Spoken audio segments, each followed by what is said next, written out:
শীতের রাতের শেষ প্রহর, কুয়াশার চাদরে ঢাকা গ্রামের পথঘাট, হাড় কাঁপানো শীতপুঁজি এই সময়টাতে বোঝে মানুষ। ল্যাপের উষ্ণ ওম ছেড়ে বাইরে বের হওয়ার মতো নির্বুদ্ধিতা কজন করে আর করতে চায়। শিশিরও চায়নি এবেলায় ভাইয়ের সাধের ঘুম নষ্ট করে তাকে শুভ্র ধোয়ার মতো কুয়াশা ঘেরা পথে ডেকে আনতে। নিতান্তই বাধ্য হয়ে ডাকা, আর তার শরৎও বুঝে গেল।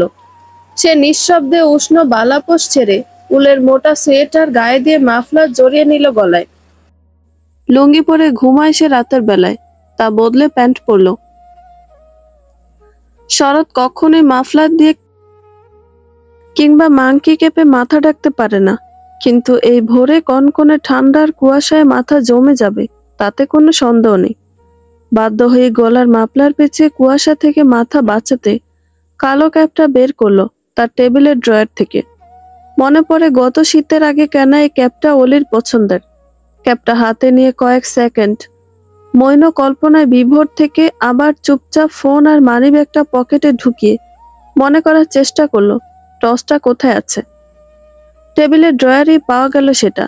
তারপর অতি সন্তর্পণে পেছনের দরজা দিয়ে বের হয়ে বাইরে থেকে তালা মেরে দিল। সামনের দরজা দিয়ে বের হতে গেলে মা টের পেয়ে যাবেন। সামনের দরজাটা লোহার হলো, জং ধরায় ক্যার ক্যার শব্দ করে খুলতে লাগাতে গেলে। তাই এই পেছন পন্থায় বাড়ি ছাড়ল শরৎ। বাড়ির মূল গেটে তালা খুলে বেরোবার সময় একটু শব্দ হলো। ঘরের ভেতরে ঘুমে মগ্ন কারো ঘুম ভাঙার কথা নয়। বাড়ি থেকে রেল স্টেশন মানে অনেকটা পথ। বাজার থেকে গেলে এই রাতে অটোতে কমপক্ষে 20 মিনিট লাগবে, কিন্তু অটো পাবে কোথায়? আর যদি ঘুরপথে পাশের গ্রাম হয়ে ক্ষেত খামার দিয়ে যায় তখনও ঝামেলা, নদী পার হতে হবে। এই রাতে মাঝি পাবে কোথায়? নৌকা তো ঘাটেই আছে, এপারে ওপারে দুদিকে। অনেক ভেবে গ্রামের ভেতর দিয়ে গেল শরৎ। পাক্কা 15 মিনিট পর নদীর পাড়ে এসে মনে হলো এত বড় ভুলটা না করলে হতো। উত্তরে হাওয়া আর কুয়াশার দাপট গরম কাপড় ভেদ করে শরীরকে অবশ করে দিচ্ছে। নৌকা বাওয়া তার মতো আনাড়ি মানুষের পক্ষে একদমই বোধহয় সম্ভব নয়। এদিকে ফোনটা আবারও বেজে চলছে। ফোন বের করে ধরতেই বলল, ভাই তুমি না হয় এসো না। একটু কষ্ট করে সিরাজ ভাইকে ফোন দিয়ে শুধু অটো নিয়ে আসতে বলো, মেয়েগুলোকে পাঠিয়ে দিই, আমি হেঁটে চলে আসবো পরে। মেয়েগুলো? আতকে উঠেছে শরৎ। মেয়েগুলো মানে কি শিশির? ভাই, আলতারা আসবে বলেছি না? শরৎ জানতো আলতা আসবে এ সপ্তাহে, আর তাকে তার বাবা আনবে।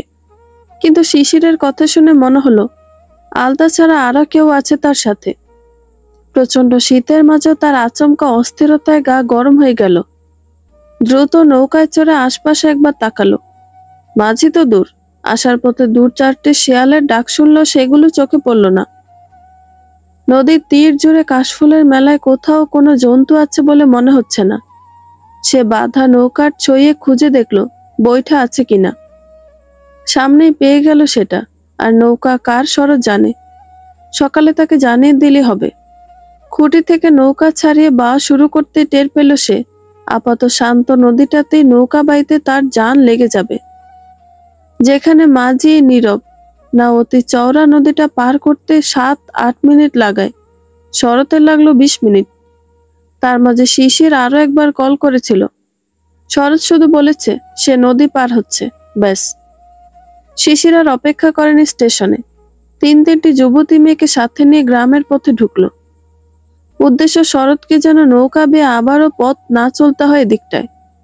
শরৎ নদী পার হয়ে দেখলো তার ভাই 2 হাতে 2 ব্যাগ কাঁধেও ব্যাগ নিয়ে দাঁড়িয়ে আছে তার উপর, শাল গায়ে, যেটা তার নিজের নয় বলে দেখাই যাচ্ছে। আর শরৎও বৈঠার সাথে ধস্তাধস্তি চালিয়ে নদী পার হতে গিয়ে গা গরম হয়ে ঘেমে যাবার জোগাড়। সে নৌকা থেকে না নেমে বৈঠা দিয়ে কোনো মতে নৌকাটা আটকে রাখার চেষ্টায় বলল, দ্রুত উঠে পড় তোরা।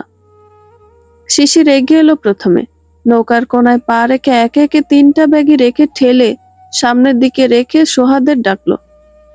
শরৎ তখনও মেয়ে 3টির দিকে ঠিকঠাক তাকায়নি। আধার ফিকে হয়ে গেছে, তবুও কুয়াশায় সবটা আবছা।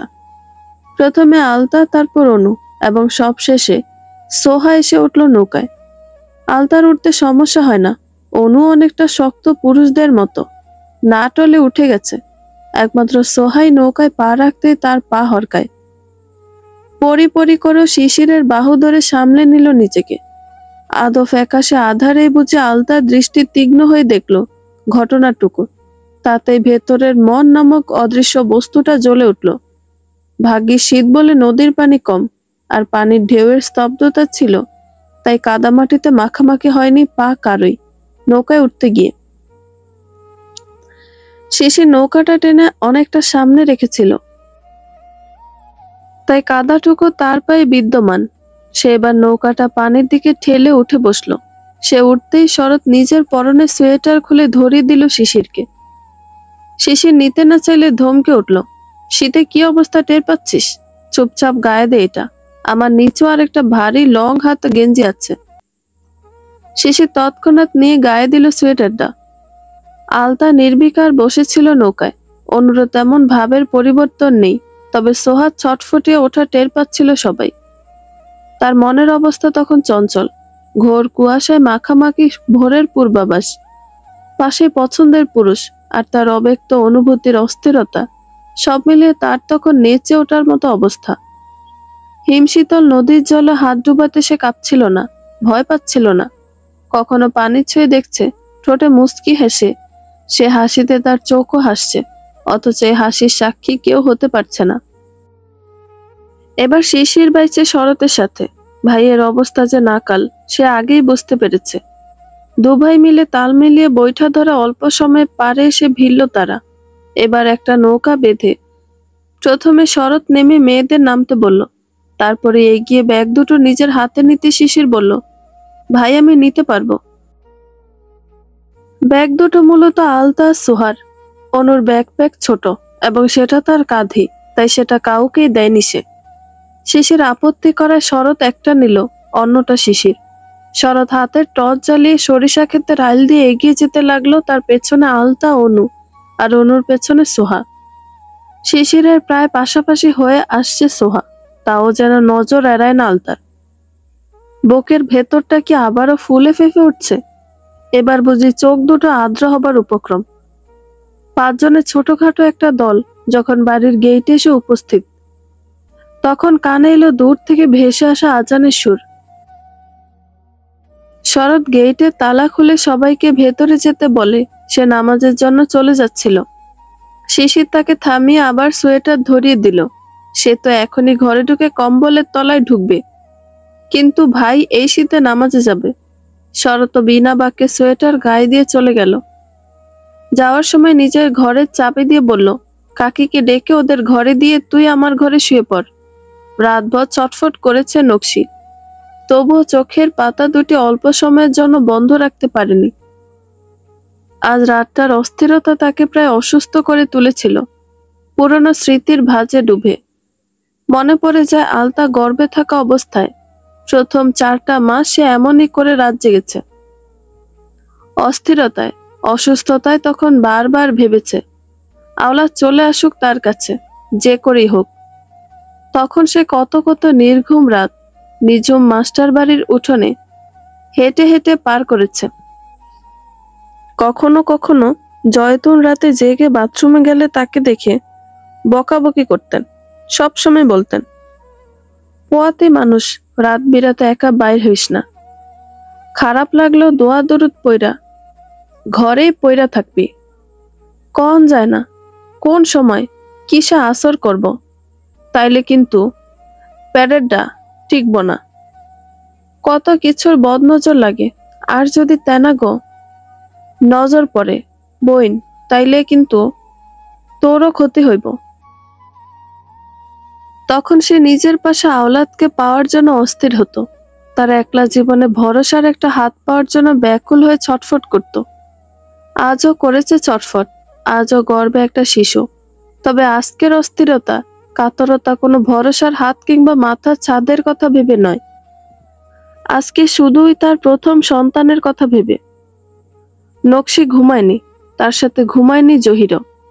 রাতভর কখনো মাথায় হাত বুলিয়েছে, কখনো পানি খাইয়েছে, কখনো বা হাড় কাঁপানো শীতে উষ্ণ বালাপোষ ছেড়ে স্ত্রীকে নিয়ে ঘরের সামনের বারান্দায় পায়চারি করেছে।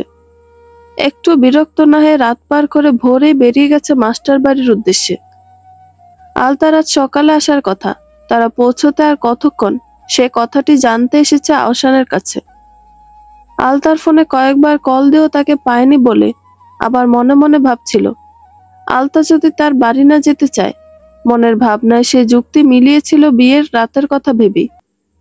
মেয়েটা তার মায়ের সুখের কথা ভেবে তাদের বিয়েটা দিল। মনের ভেতর চাপা যন্ত্রণার জন্য সে রাতে গ্রাম ছেড়েছিল। জহিরের মন বুদ্ধিসম্পন্ন বলে সে ভেবে রেখেছে আলতা এলে নিজে এসে বাড়ি নিয়ে যাবে। কিশোরী মেয়ে, তার ভাবাবেগ যথেষ্ট কাঁচা, সে সবটাই মন থেকে ভেবে কষ্ট পাবে তা যেন বুঝতে সমস্যা হয় না জহিরের। শিশিরদের বাড়িতে ঢুকেই জহিরের দেখা হলো প্রথমে শিফার সাথে। সে সালাম দিয়ে আলতার কথা জিজ্ঞেস করতেই শিফা বলল, আজানের সময় এসেছে, শীতে কাঁপতে কাঁপতে, তাই এসে সাথে সাথে ঘুম দিয়েছে, এখনো ওঠেনি।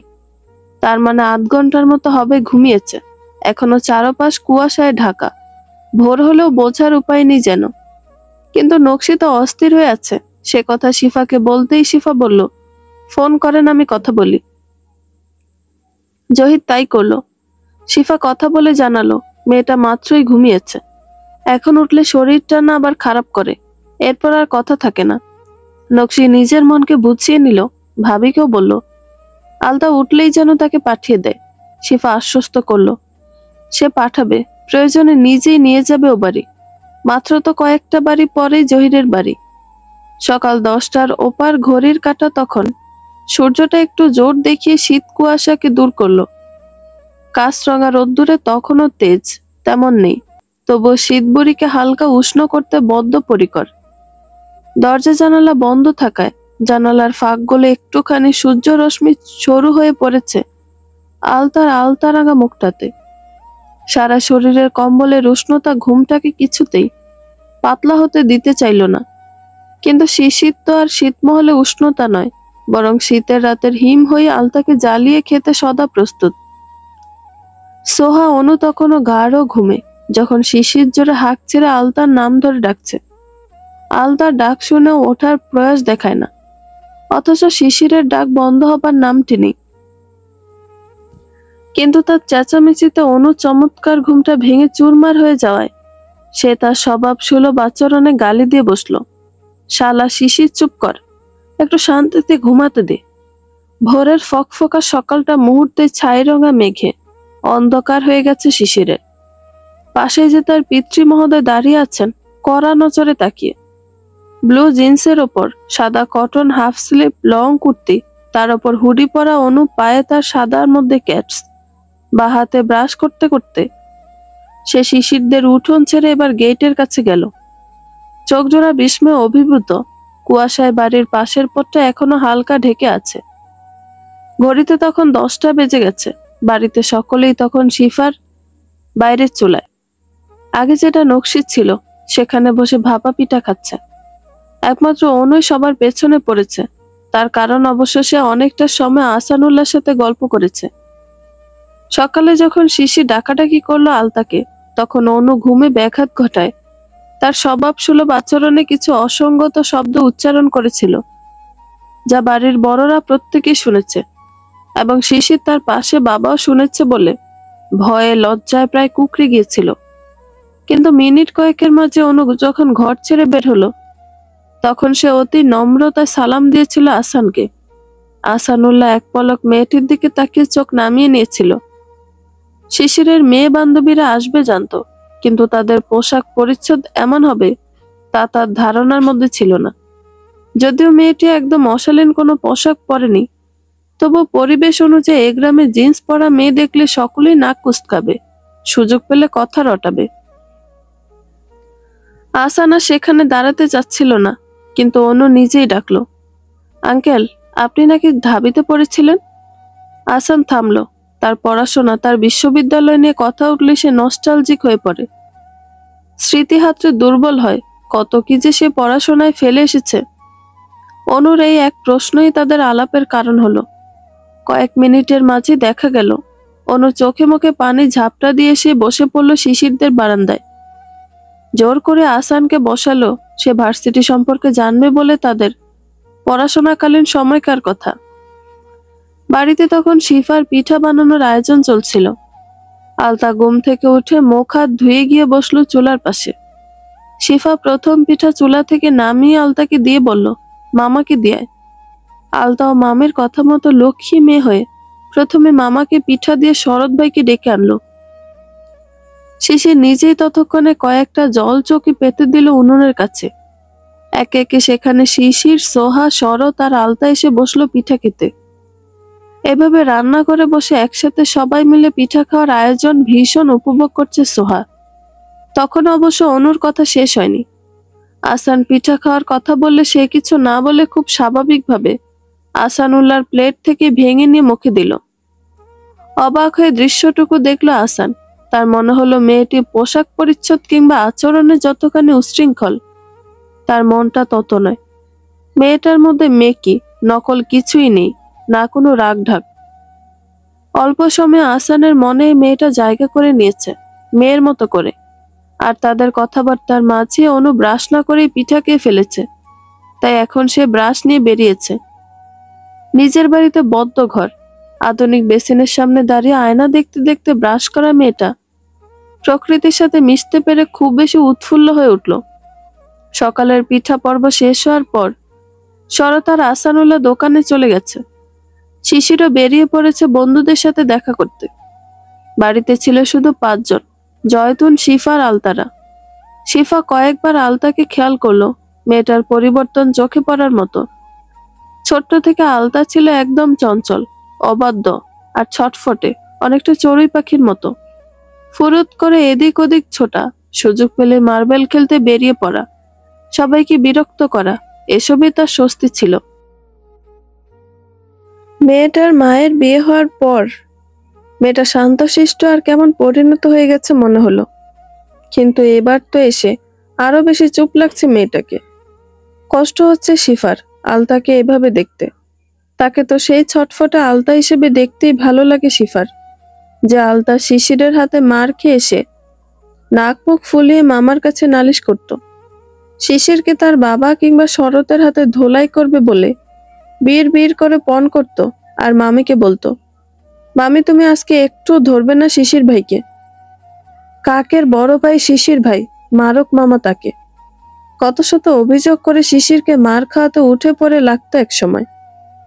আলতার মুখের দিকে তাকালে শিফার বুকটা ভারী হয়ে আসে। জহির ভোরে এসে বলে গেছে নকশির শরীরটা ভালো না, তার উপর মেয়ের জন্য অস্থির হয়ে আছে।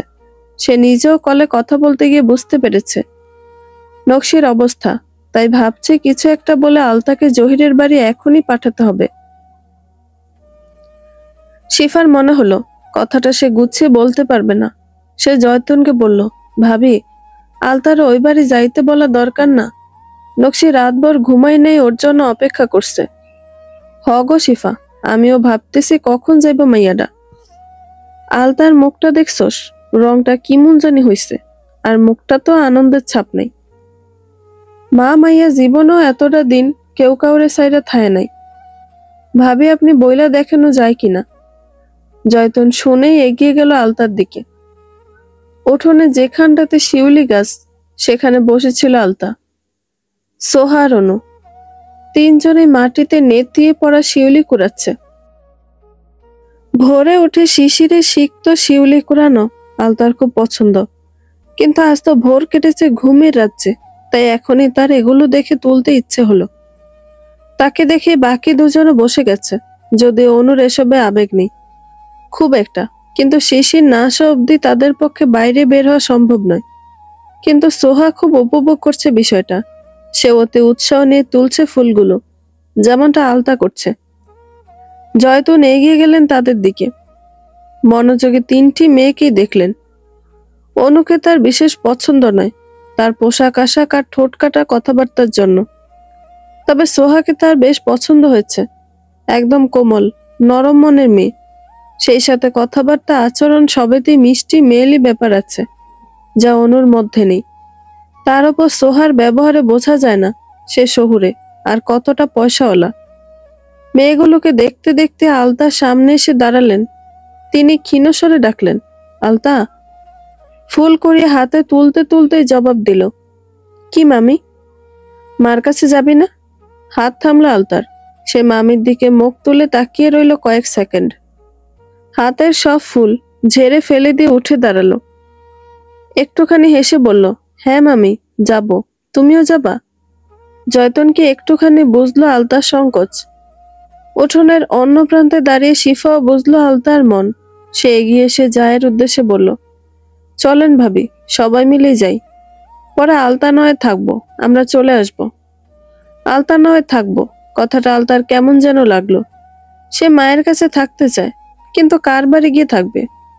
জহির কাকার বাড়িতে সে কবার পা রেখেছে তাতেই সন্দেহ। সেখানে গিয়ে থাকবে কি করে? আবার মনে হয় মায়ের এ সময় মায়ের সাথে দুটো রাত থাকতে না পারলে তারই যে কষ্ট লাগবে। সময় তো পেরিয়ে যাচ্ছে তার ছোট্ট জীবনটা থেকে। কদিন পর আর এই সুযোগটা নাও আসতে পারে। শিফার কথায় জয়তুন সহমত হলেন, তাই সাথে করে সোহার অনুকেও নেওয়া হলো জহিরের বাড়িতে। আওলাদের গরুর খামারে আজকাল উন্নতি দারুণ হচ্ছে।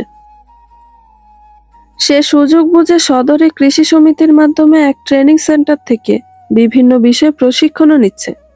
কাজকর্মে শুধু মাছ চাষে এখনো খুব একটা লাভ হচ্ছে না তার, বাকি দিকগুলোতে উন্নতি চোখে পড়ার মতো। আজ সকালে ঘুম থেকে উঠে খামারের দিকটা দেখে শুনে কর্মচারীদের বলল 5 কেজি দুধ একদম আলাদা করে দিতে। খামার থেকে বেরিয়ে বাড়ির পাশে সৈয়দের কাছে গেল ভালো গুড় মিঠের জন্য। ভালো গুড়ের ব্যবস্থা করে বউকে পিঠার চাল, যা গতকাল গুঁড়ো করে এনেছে বাজার থেকে, সেগুলো ব্যাগে ভরে দিতে। বড় ছেলেটাকে ডেকে বলল, গাছে ওঠ, তোর আপার জন্য নারিকেল পায়রা দে, নিয়ে যামু। বড় ছেলেটা সাথে সাথে কয়েকটা নারকেল পাড়তে আওলাদ নিজে দা নিয়ে বসলো নারকেল ছিলতে। তার স্ত্রী চেয়ে চেয়ে শুধু দেখতে থাকলেন সবটা। একটু আগে তার ছোট ছেলে এসে বলেছে, আব্বা তো মেলা দুধ আনছে খামার থেকে, আবার গুড়ও কিনছে সৈয়দ কাকার কাছে। এতগুলান গুড় দেখছি আমি। সেই থেকে সে রুষ্ট চোখে দেখে চলছেন স্বামীর কাজ কারবার। মনে মনে রোশান হলে পুড়তে থাকলেও আপাতত কিছু বলার সাহস পাচ্ছেন না। অনেকদিন আগে স্বামীর হাতে মার খেয়েছিলেন সৎ মেয়েকে দুটো কটু কথা শোনানোতে, সেই থেকে আর বলেন না কিছু। কিন্তু এবার সে শুধু দেখছে আর হিসেব রাখছে। একদিন সুযোগ করে এলাকার মাতব্বর, চেয়ারম্যান সব ডাকবেন। এভাবে যদি ওই এক মেয়েকে দিতে থাকেন, তার ছেলে দুটোর কি হবে তা ভেবে সে ক্রোধে ফেটে পড়ে। আওলাদ আনন্দ চিত্তে 5টা নারকেল ছিলে নিলেন। কোরানোর কথা ভেবেছিল, পরে ভাবলো এগুলো তো নিয়ে দিবে সেই শিফা ভাবির কাছে, সে কতটুকু বানাবে এখনই কি করে আন্দাজ করবে। তাই ঠিক করলো ছিলেই নিবে সে, আলতাকে বলে আসবে। কষ্ট করে যেন মামিকে কুড়িয়ে দেয় সে। চালের গুঁড়ো বড় এক ব্যাগ ভর্তি নিল, সাথে অন্য ব্যাগে গুড় নারকেল নিল। বাজারের মোড় থেকে অটো আনিয়েছে, সেটাতে ব্যাগ দুটো ভরে অটোতে বসলো। উচ্ছ্বসিত তার চোখমুখ, আর মাত্র কিছুক্ষণ পরই মেয়ের সাথে দেখা হবে বলে। প্রথমে ভেবেছিল পিঠার এসব সামগ্রী সে নকশির বাড়ি দিয়ে আসবে, মেয়ে নিশ্চয়ই তার মায়ের কাছে থাকবে। কিন্তু পরবর্তীতে কোনো মতে জানতে পারলো নকশির গর্ভাবস্থার কথা। এসব তাকে করতে দেওয়া ঠিক হবে না ভেবেই সে সব একদম গুছিয়ে নিয়ে চলছে শিফার কাছে অনুরোধ করবে বলে। শিফা আহসানরা তার মেয়েকে অবহেলা করে না, তা সে জানে। আর সেই জন্যই এসব গুছিয়ে নিয়ে চলল মাস্টার বাড়ির উদ্দেশ্যে। চাইলেই বাড়ি এনে খাওয়াতে পারত, তার স্ত্রী বিনা বাক্য ব্যয় সব তৈরি করে দিত। কিন্তু এখানে এসে মেয়েটা আদর ভালোবাসায় মেশানো পিঠা পেত না, পেত ওই মহিলার মনে মনে বলা কিছু অভিশাপ মিশ্রিত পিঠা। তার চেয়ে বরং মেয়েটা যেখানে আদর পায়, ভালোবাসায় ডুবে থাকে, সেখানেই থাকুক সে, শুধু চোখের দেখায় সুখ নিবে। অটোতে বসে এসব কথা ভাবতে ভাবতেই চোখ ভিজে এলো অশ্রু জলে। কেমন করে যেন মেয়েটা তার অন্য 2 সন্তানের থেকেও বেশি আদরের হয়ে গেল। অথচ এই মেয়েটার জন্ম, বেড়ে ওঠা, কিছু সে নিজ চোখে দেখেনি। ওই শেষে শীতের রাত বড্ড কনকনে, আর এমন কনকনে একটা সম্পূর্ণ রাত নকশির কেটেছে নির্ঘুম, ক্লান্ত। আলতা জন্মের সময় তার শরীরটা ছিল তখনও ছোট। বয়সের অপরিপক্কতার সন্তান জন্ম দেওয়ার ক্ষেত্রে তার শরীরটা ছিল রুগ্ন, কিন্তু তবুও তখন এতখানি কাহিল মনে হয়নি যতটা এই পরিপক্ক 34-এ এসে অনুভব করছে সে। এখন তা আরো শক্ত সামর্থ্য হওয়ার কথা ছিল, অথচ হচ্ছে তার বিপরীত। এর মূল কারণই তার মানসিক দুর্বলতা, অস্থিরতা আর দুশ্চিন্তা। ডাক্তার বারংবার বুঝিয়ে বলেছে, এমন করে চলতে থাকলে গর্ভস্রাব হওয়ার সম্ভাবনা আছে। সব জেনে বুঝেও সে নিজেকে স্বাভাবিক রাখতে পারছে না তার প্রথম সন্তানকে ভেবে। তার কেবল মনে হয় মেয়েটা তার এতিম হয়ে গেল। এই গোটা বিশ্ব ব্রহ্মাণ্ডে সে তার ছোট্ট রাজকন্যাটাকে ফেলে দিয়েছে একাকিত্বের রাস্তা বলে। হলদে মিঠে রোদ্দুরে পাটি বিছিয়ে ঘরের বারান্দায় বসে দৃষ্টি ফেলে রেখেছে সে বাড়ির মূল ফটকে। সকাল থেকে জহির জোর করে বার দুয়েক একটা বনরুটি আর দুধে চায়ের পাত্তি দিয়ে খাইয়েছে। সে কিছুতেই আজকাল দুধের ঘ্রাণ সহ্য করতে পারে না বলেই জহির রোজ এমনটা করে। আলতাকে নিয়ে শিফা জয়তুন যখন জহিরের বাড়ি এসে দাঁড়ালো, তখন জহির সবে বাড়ি থেকে বের হচ্ছিল কোনো কাজের উদ্দেশ্যে। আলতা তাকে দেখে সালাম দিতেই জহির এগিয়ে এসে তার মাথায় হাত রাখলো।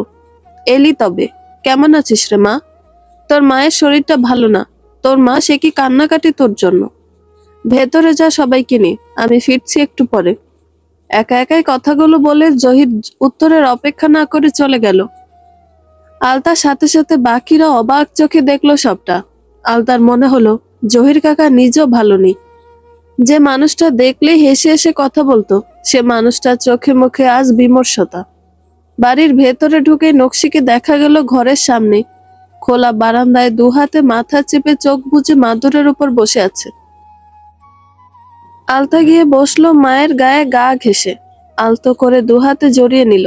আচমকা কারো জড়িয়ে ধরায় মাথা থেকে হাত সরিয়ে তাকাতে চাইলে আলতা আরো ঘনিষ্ঠ হয়ে শক্ত করে ধরলো মাকে। চোখের পলকে নকশি ঢলে পড়লো মেয়ের বুকে, ডুকরে উঠল কান্না। আলতাও কাঁদছে মাকে ধরে। সবাই চুপচাপ দৃশ্যটুকু দেখলো। জলে ভরে এলো শিফা আর জয়তুনের চোখ। কয়েক মিনিট মা মেয়ের কান্না চলল বিরতিহীন। তারপরেই জয়তুন গলা ছাড়লেন। কি গো নকশি, আমরা কি ফেরত যাবো? বড় ভাবির কণ্ঠ কানে আসতে নকশি আলতাকে ছেড়ে তাদের দিকে তাকালো। তড়িঘড়ি বসা থেকে উঠতে চাইলো, ভাবিদের বসার জন্য পিড়ি আনবে বলে। শিফা তা বুঝতে পেরে বলল, অস্থির হইস না, আমরা এইখানেই বসবো। আলতা যা, দুইটা মোড়া আন, মেয়ে দুইটারে বসতে দে। নকশি এবার খেয়াল করলো সোহার অনুকে। সে চোখ মুখ মুছে ভাবিদের দিকে তাকালো। প্রশ্ন করতে চাইলে তার দরকার পড়ল না। ওরা শিশিরের সাথে এক বিশ্ববিদ্যালয়ে পড়ে, ভালো বন্ধুত্ব, তাই একসাথে বেড়াতে আসছে। আলতা চিহ্ন তো অগরে। আলতা ঘরে ঢুকে মোড়া খুঁজে পেল না। সে হাঁক চাললো, আম্মা মোড়া নাই? নকশি জবাব দিল, মোড়া এই ঘরে না, দেখ পাশের ঘরে আছে, চেয়ার মোড়া। আলতা দুটো মোড়া এনে সোহা অনুকে বসতে দিল। সে এসে পুনরায় মায়ের পাশে বসলো। নকশি মেয়েকে দুহাতে ছোট্ট বাচ্চাদের মতো করে জড়িয়ে ধরলো। সবাই মিলে টুকটাক অনেক কথা বলল। তারপর শিফাই তারা দিল তার বাড়ি যাওয়া লাগবে। দুপুরে রান্না বাকি, বাড়িতে মেহমান আছে, সাথে ছেলেটাও আসছে।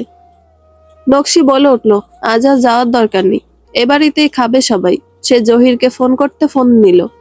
সাথে বলল, ভাইকে শরৎকে বলে দিব এখানে আসতে, আর আব্বাকেও বলবো। সোহা ভ্রুকুঞ্চিত করে তাকালো নকশির দিকে। মানে শিশিরের বাবার শরৎ ভাইয়াকে বলবে আসতে, তাহলে শিশির কেন বাদ?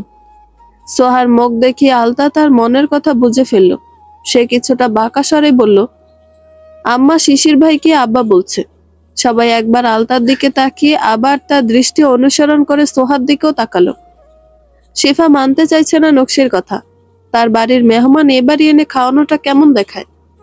তার উপর নকশির শরীর তো তারা জানে কেমন। শিফা দোনমনো করতে করতে দেখলো জহির ফিরেছে হাতে বাজারের ব্যাগ। তারা তো দেখেছে জহির খালি হাতে বেরিয়েছিল। দুপুর 12টা, মাথার ওপরে রোদ কড়া, তবুও তাপ লাগছে না বলে মনে হলো সোহার। সে ঘুম থেকে উঠে আর জ্যাকেট পরেনি, শালটা পেঁচিয়েছিল এখানে সেভাবেই এসেছে। কিন্তু অনু খুব হাঁসফাঁস করতে করতে তার হুডিটা খুলে ফেললো। আলতা একবার তাকালো তার দিকে। লম্বা টিংটিঙে মেয়েটার পরনে এখন জিন্স আর একটা হাফ স্লিভ কুর্তি। বুকের ওপর ওড়না নেই, তবু হুডিতে যেন খুব একটা খারাপ লাগেনি। কিন্তু এখন তার লজ্জা লাগছে। বাড়িতে জহির কাকা আছে, আবার যে কোনো সময় শরৎ ভাই, শিশির ভাই আর মামাও আসবেন। আলতা মাকে জিজ্ঞেস করে তার একটা ওড়না এনে অনুর সামনে ধরলো। অনু জিজ্ঞাসু দৃষ্টিতে তাকালে বলল, এখানে ওড়না ছাড়া দেখলে মানুষ খারাপ ভাববে অনু আপু। অনু কিছু না বলে ওড়না নিয়ে গলায় পেঁচিয়ে বুকের ওপর ফেলে রাখলো। সোহা হাসলো তা দেখে। অনু আজকাল আলতাকে স্নেহ করে খুব। সেবার আহসান মঞ্জিল যাবার পর আলতা কোনো একভাবে অনুকে প্রভাবিত করেছিল খুব। জহিরের বাড়িতে উৎসব মুখর পরিবেশ হয়ে উঠল আধ ঘন্টার মধ্যেই। শিফা, জয়তুন আর নকশি তিনজনে মিলে রান্নার কাজে হাত দিল। জহির বাজার থেকে ফেরার সময় মোয়া নিমকিও এনেছে। সেগুলো দিয়ে আলতাকে বসিয়ে দিল বারান্দায় পাতা মাদুরে। তিনজনে বসে সেগুলো খাচ্ছে আর জহির তাদের পড়াশোনা সম্পর্কে জিজ্ঞেস করছে। গল্পে গল্পে তারা জানতে পারলো জহিরও পড়াশোনা করেছে অনেক, কিন্তু সে তার পরিবারে মা ছাড়া কেউ ছিল না বলে কখনো দূরে কোথাও যেতে পারেনি চাকরির জন্য। তার মা নাকি ভিটে মাটি ছাড়তে রাজি ছিলেন না কিছুতেই। আওলাদ যখন মাস্টার বাড়ি এসে পৌঁছলো তখন দেখলো টিনের গেটটাতে বড় তালা ঝুলছে। আওলাদ ভীষণ অবাক হলো তা দেখে। বাড়িতে তো শিশিরও এসেছে, তাহলে তার মা বাবা কোথায় গেল? কয়েক মিনিট অপেক্ষা করে পাশের বাড়ির এক বৃদ্ধাকে জিজ্ঞেস করতেই তিনি বললেন, আহসানের বউ ভাবিরা সব না জহিরের বাড়ি গেল। নকশিরে দেখবার গেছে মনে হয়। আওলাদের একবার মনে হলো সে জিজ্ঞেস করে, নকশির কি শরীর খারাপ? পরে মনে হলো থাক, মহিলা আবার এদিক ওদিক ছড়ালে কথাটা শুনতে বাজে লাগবে। বাধ্য হয়ে শিশিরকে ফোন করে বলল, বাবা তুমি আশেপাশে থাকলে একটু আসবা। শিশির বাড়ির কাছাকাছি ছিল, বাড়ির দিকে আসছিল সে, তাই আওলাদকে অপেক্ষা করতে বলল। মিনিট পাঁচেকে ফিরে এসে দেখলো আওলাদ কত কি নিয়ে এসেছে। বাড়ির গেটের চাবি আনতে যেতে হবে নকশিদের বাড়ি ভেবে সে বলল, চাচা আসেন ওই বাড়ি যাই, আপনি তো আলতাকেও দেখবেন। আওলাদ তৎক্ষণাৎ মাথা নেড়ে বলল, না বাবা, তুমি শুধু এইগুলা রাখার একটা ব্যবস্থা করো, আমি আবার বিকালে এসে দেখা যাবো আমার মাইয়ারে। শিশিরের খারাপ লাগলো, লোকটা কতখানি দূর থেকে এসেছে, এখন আবার এভাবেই চলে যাবে। আর আওলাদ সে বাড়ি যাবে না তাও বেশ বুঝতে পেরে সে বলল, আপনি 5 মিনিট অপেক্ষা করেন, আমি আলতাকে ডেকে আনি আর চাবিটাও নিয়ে আসি। আওলাদের মুখে স্বস্তি ফিরল, খুশি হয়েছে শিশিরের কথায়, তা বোঝাই যাচ্ছে। আসলে সকল কাজ ফেলে এসেছে মেয়েটাকে দেখবে বলে। এখন আবার চলে গেলে সারাদিনও মন লাগতো না কাজে, তার উপর সন্ধ্যায় আবার সব ছেড়ে এতখানি আসতে হতো। শিশির ছেলেটাকে তার খুব ভালো লাগে, মনে মনে দোয়া দেয় সব সময়। শরতের জন্য দোয়া করেন।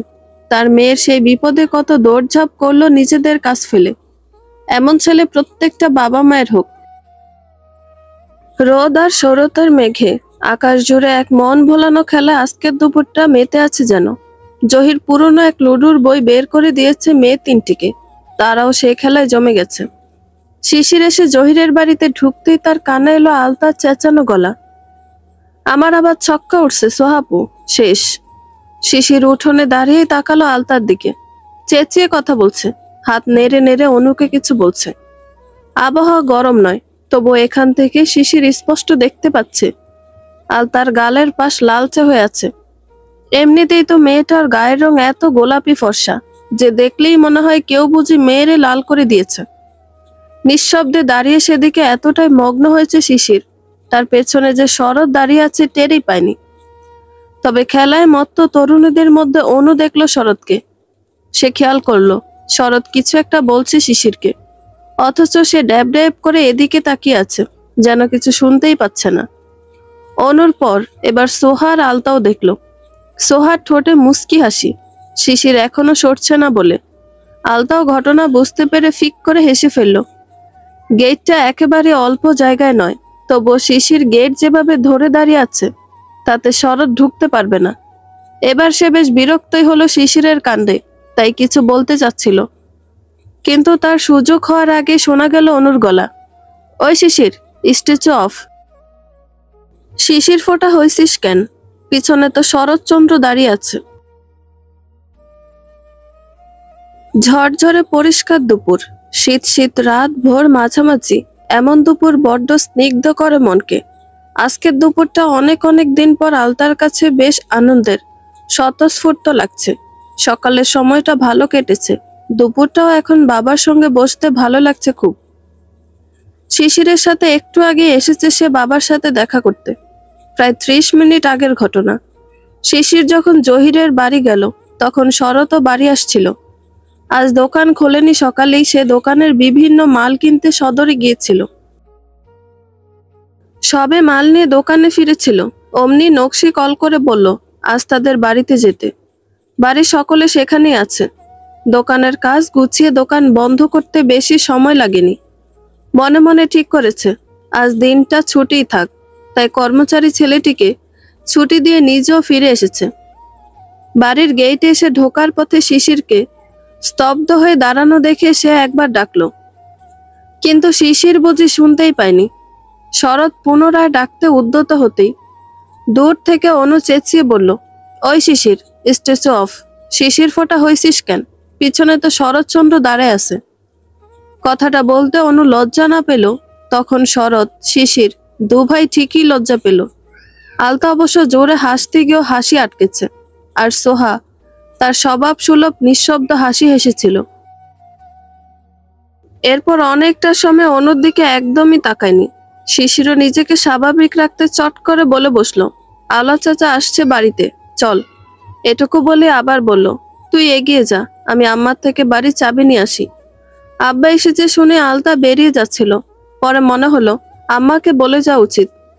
সে নকশির ঘরের উত্তরের পেছন দিকটায়, যেখানে রান্নাঘর, সেদিকে যেতে পা বাড়ালে শিশির বাদ সাধল, তুই যা, চাচা অনেকক্ষণ ধরে দাঁড়িয়ে আছে, আমি বলে দিব ফুফু আম্মাকে। তারপরে আলতা এসেছে মিনিট খানেক পর।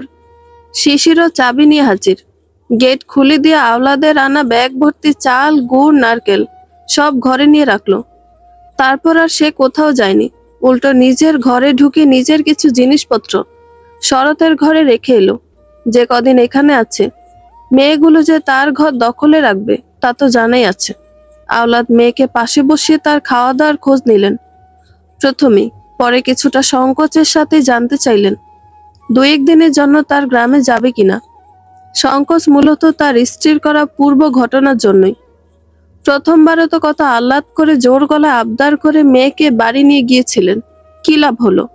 তার স্ত্রী মেয়েটাকে চক্ষুশূল ভেবে কটু কথা শোনালো, সে চেয়েও কথার বান রুখতে পারেনি। এরপর স্ত্রীকে মারধরও কম করেননি, কিন্তু তাতে কি, কথাগুলো তো আর ফিরে আসবে না। মনে অনেক স্বাদ, নিজের ছেলেদের যেমন সাথে রেখেছেন তেমনই করে মেয়েটাকেও রাখতে।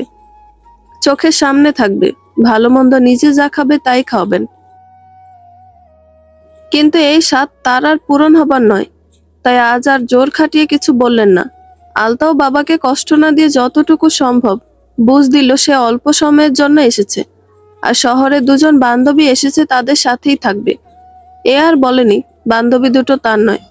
কথায় কথায় আওলা জানতে পারল আলতা টিউশনি করে সেখানে। তখনই তার মাথা আসমান ভেঙে পড়ল যেন। সাথে সাথে বলল, তোর টাকা পয়সা যা লাগবে আমারে বলতে বলছি না? তুই টিউশনি নিলি কেন রে মা? আলতা ক্ষীণ হেসে জবাব দিল, টিউশনি করলে সময়টা ভালো কাটে আব্বা, টাকার দরকার পড়লে আমি নিজে আপনারে ফোন দিব। আওলাদ আশ্বস্ত হতে পারল না। সে আজও আলতার জন্য 1000-2 টাকা এনেছে। কারো কাছে জেনেছে এই গ্রামের পাশের গ্রামে মেলা হচ্ছে, সেই কথা মাথায় রেখে 1000 টাকা টুকটাক প্রয়োজনের জন্য 1000 বাড়িয়ে এনেছে সে। এমনিতে মাস শেষে ফোন করে আলতাকে তার খরচের টাকা পাঠায় শিশিরের কাছে। আজকে টাকাটা দেখে আলতা নিতে চাইল না। আওলাদ জোর করে মেয়ের হাতে গুজে দিয়ে বললেন, কারো লগে যদি মেলায় যাওয়ানোর সুযোগ হয় যাইস, আমি নিয়ে যাইতাম, কিন্তু আমার তো ফার্মেতে বাইর হইতে সন্ধ্যা, এরপর বেলা গড়ায় তাড়াতাড়ি। অহন দিন ছোট, আইসা মেলায় নিয়ে আবার তোরে দিয়া যাইতে অনেক রাইত হইব। আওলাদ কথা শেষ করার আগে শিশির এসে দাঁড়িয়েছিল তাদের সামনে। হাতে তার এক কাচের পিরিচে সকালের ভাপা পিঠা, অন্য হাতে 1 গ্লাস পানি। মা বাড়ি নেই, ঘরে কোথায় কি আছে তা সে জানে না। আর আজ বাড়িতে ভাত রান্না হয়নি, তাই এই ভর দুপুরে আওলাদকে সে ভাত খাওয়ার কথা বলতে পারল না। কিন্তু এ সময় একটা মানুষকে একদম না খাইয়ে পাঠাতে ইচ্ছে করলো না বলেই ঘরে থাকা পিঠে এনে দিল। কিন্তু আওলাদের কথা শুনে বলল, চাচা, মেলায় যাওয়া নিয়ে ভাবতে হবে না, মেহমান এসেছে ঢাকা থেকে, তারাও যাবে, আলতাও তাদের সাথেই যাবে। আওলাদ খুশি হলো শুনে। সে পিঠা খেতে চাইল না, কিন্তু শিশিরের জোরাজোরিতে একটুখানি মুখে দিল। আলতার মুখে শুনল আজ ও বাড়ি সবাই খাবে, তাই আওলাদ ফিরে যাওয়ার জন্য উঠল। শিশির আর আলতাও তার সাথে বেরিয়ে পড়ল। আওলাদ বাজারের পথে চলে যেতে বাড়ির উল্টো দিকে জহিরের বাড়ির দিকে পা বাড়ালো তারা। মাথার ওপর রোদটা মোটামুটি তেজি। আলতার গোলাপি মুখ আরো গোলাপি হলো সেই রোদে। পাশাপাশি হাঁটছে দুজন নিশ্চুপ, ক্লান্ত পথিকের মতো। পৈশের বেলায় উষ্ণ ওম মাখা রোদে হাঁটতে হাঁটতে শিশিরের নজর নিবদ্ধ রইল আলতার মুখে। তার দিকে না তাকেও যেন সে বুঝতে পারছে শিশির ভাইয়ের এই চাহনি। অনুভব করছে ভেতর থেকে এক অবাধ্য কম্পন। ভয় নেই, ভীতি নেই যে মানুষটার পাশে থাকতে সে মানুষটার দৃষ্টিতেই সে আজ কাঁপছে কেন। আলতা ভেবে পায় না বছর কয়েক আগে যে মানুষটার অনাকাঙ্ক্ষিত স্পর্শ পেয়ে সে গুটিয়ে গিয়েছিল ভেতর থেকে, সেই মানুষটার জন্যই এখন তার ভেতরের উথাল পাতাল ঢেউ বয়। এ কেমন আজাব শুরু হয়েছে তার ছোট্ট জীবনটাতে। মায়ের দূরত্ব যখন তাকে বিষণ্ণতার এক অকুল পাথারে ফেলে দেয়, ঠিক তখনই আবার এই মানুষটার উপস্থিতি তাকে টেনে হিস্টে তুলে আনে মহাশূন্যে। হাওয়ায় ভাসিয়ে বিষাদের সাথে আড়ি করায় সেই মানুষটাতেই এখন আবার ভীত হয়ে উঠছে সে। এই আজব ভিন্ন অনুভূতিগুলো তার কিশোরী মনে বিস্তর প্রভাব ফেলছে দিনকে দিন। দুজনে হাঁটতে হাঁটতে কখন যে জহিরের বাড়ির সামনে এসে গেছে খেয়াল করেনি দুজনের কেউই। তারা ভেতরে ঢুকতেই সোহা ডেকে উঠল, শিশির, তোমাদের এদিকে নাকি পৌষ মেলা বসেছে, আমরা কি যেতে পারবো? সোহার প্রশ্নটাতে কি যে মিষ্টতা ছিল জানে না আলতা, কিন্তু তার এই মিষ্টভাষিনী মেয়ের মিষ্টি প্রশ্নটা জঘন্য রকম তিক্ত লাগলো। সোহা দেখতে ভীষণ সুন্দর, তার মুখে এক অবর্ণনীয় সৌন্দর্য দেখতে পায় আলতা। পুরো গ্রাম জুড়ে যেখানে কিশোরী আলতার রূপের কথা জনে জনে বলে, ঢাকায় পা দিতে হোস্টেল ভর্তি নারী, মেয়েরা তার গায়ের রং, তীক্ষ্ণ নাসিকা আর টানা চোখ দুটোতে হিংসায় জ্বলে, সেখানে আলতা আর সোহার উজ্জ্বল অথচ অল্প ফর্সা মুখশ্রীতে হিংসায় পড়ে। ক্ষণে ক্ষণে তার দৃষ্টি অনুসরণ করে শিশিরকে। শিশিরের দৃষ্টি ঠিক কেমন থাকে সোহার প্রতি, আর তার মনে বিদঘুটে যে সন্দেহ ঘুরপাক খায় তার ৮০% গাঢ় হয়েছে সোহার অনুর মধ্যে তফাৎ সম্বোধন। তার সন্দেহী মন যুক্তি খাটায় শিশির অনুকে তুই বলে সম্বোধন করে। তার কারণ একটাই, তারা খুব ভালো বন্ধু, অথচ সোহাকে সর্বদা তুমি আর ভিন্ন স্বরে সম্বোধন করে। এটা হতে পারে তাদের মধ্যকার গভীর কোনো অনুভূতির কারণে। তার ছোট্ট মন যেটুকু পারে সেটুকুই ভাবে, অথচ তা জানাই হলো না কখনো শিশির ভাইয়ের মনটা তাকে কতটা ভালোবাসা আগলে নিয়েছে মনের কুঠুরিতে। সোহার কথার জবাব শিশির দেওয়ার আগে শিফা বলে উঠল, অবশ্যই যাবে তোমরা, দরকার পড়লে শরৎ নিয়ে যাবে। চাচির কথা শুনে চকিতে তাকালো শরৎ চাচির দিকে, সে কেন যাবে তাদের নিয়ে? শিশির আলতা ততক্ষণে ঘরের বারান্দায় এসে বসেছে মাদুরে। সে আসার পর এখানে মাদুর পেতেছে সোহা অনু, এখনো সেখানেই বসা, সাথে যুক্ত হয়েছে শিফা আর জহিরও। জয়তুন অবশ্য রান্নাঘরে রুই মাছ ভাজছে।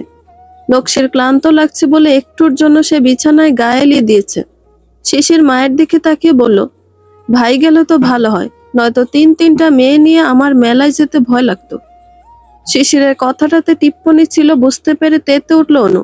সোহা শুধু নিঃশব্দে হেসে যাচ্ছে, কিন্তু তাদের দিকে পাত্তা না দিয়ে শরৎ বলল, আমি যাব না কাকি, শিশিরই পারবে তাদের নিয়ে যেতে, আর দূরে কোথাও তো না। অনু ফটাফট বলে বসলো, আমাদের ভয় পাও নাকি শরৎচন্দ্র? নিশ্চিত থাকো ব্রো, আর যাই হোক আমরা তিনজন তোমার ইজ্জত লুটবো না। অনুর হুটহাট লাগামহীন কথাবার্তায় এ নিয়ে প্রায় কয়েকবার লজ্জায় পড়ল শরৎ, শিশির আর তার চারপাশের মানুষজন। শিফা তো কথা শুনে জিভ কামড়ে ধরল। জহিরও পাশেই ছিল, তার ব্যাপারটা পছন্দ হয়নি, অন্তত আলতা সামনে আছে তাই। মেয়েটা এসব শুনে কি শিখবে এইটুকু বয়সে? সে নিজে বসা থেকে উঠে আলতাকে বলল, আলতা মা, তোর আম্মার খারাপ লাগছে, একটু যা তো ঘরে, তুই পাশে থাকলে তার একটু ভালো লাগবো। আলতা উঠে গেল। শিফার জহিরও চলে গেছে। শিশিরের চেহারা দেখে কিছু আন্দাজ করা যাচ্ছে না সে কি রেগে আছে নাকি না। তবে শরৎ চোখ মুখ শক্ত করে তাকিয়েছে অনুর দিকে, তা দেখে সোহা বেশ ঘাবড়ালো। কিন্তু যার উদ্দেশ্যে শরতের মুখের ভাব পরিবর্তন হয়েছে তার এ ব্যাপারে কোনো হেলদোল নেই।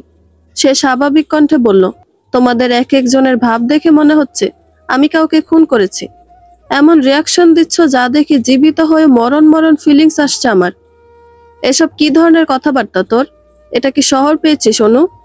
এখানে সবাই কনজারভেটিভ মাইন্ডেড। কিছু জিনিসের লিমিটস আছে এখানে। তুই তো এতটা অবুঝ না। শিশিরের গলায় অপ্রকাশিত একটা শাসন স্পষ্ট টের পেল অনু। এই প্রথম মনে হলো তার আচরণ ঠিক নেই। সে শরতের দিকে তাকিয়ে বলল, সরি, বুঝতে পারিনি। শরৎ সে কথা শুনল না, উঠে চলে গেল বাড়ির বাইরে। শিশির আর সোহা একদমই চুপচাপ বসে রইল আগের জায়গায়। আম্মা, তোমার কি কিছু লাগবো? মায়ের সিথান বরাবর বসে বড্ড আলতো স্বরে প্রশ্ন করলো আলতা। নকশি শুয়েছিল চোখের উপর হাত ফেলে। আলতার কথা কানে যেতে সে উঠে বসলো। কয়েক সেকেন্ড চুপচাপ মেয়ের দিকে তাকিয়ে প্রশ্ন করলো, কেমন আছিস তুই? আলতা মায়ের ডান হাতটা ধরে একটু হেসে বলল, আমি ভালো আছি আম্মা, তুমি কেমন আছো? তোমার শরীরটা এমন লাগে কেন আম্মা? তুমি অনেক কালো হয়ে গেছো, আর এই যে গলার হাড়গোড় সব দেখা যাইতেছে। ঘরের উত্তর দিকে একটা জানালা আছে, সেটা খোলা থাকায় ভর দুপুরের উজ্জ্বল রোদের আলোয় ঘরটা আলোকিত। নকশি মেয়ের মুখের দিকে স্থির দৃষ্টিতে তাকিয়ে রইল কিছু সময়। তার হাত ধরে রাখা আলতার হাতটা তুলে গাঢ় এক চুমু খেয়ে বুকের কাছে জড়িয়ে রাখলো কিছু সময়। তারপরই হঠাৎ ডুকরে কেঁদে উঠল নকশি। অকস্মাৎ মায়ের এমন কান্নায় ভরকে গেল আলতা।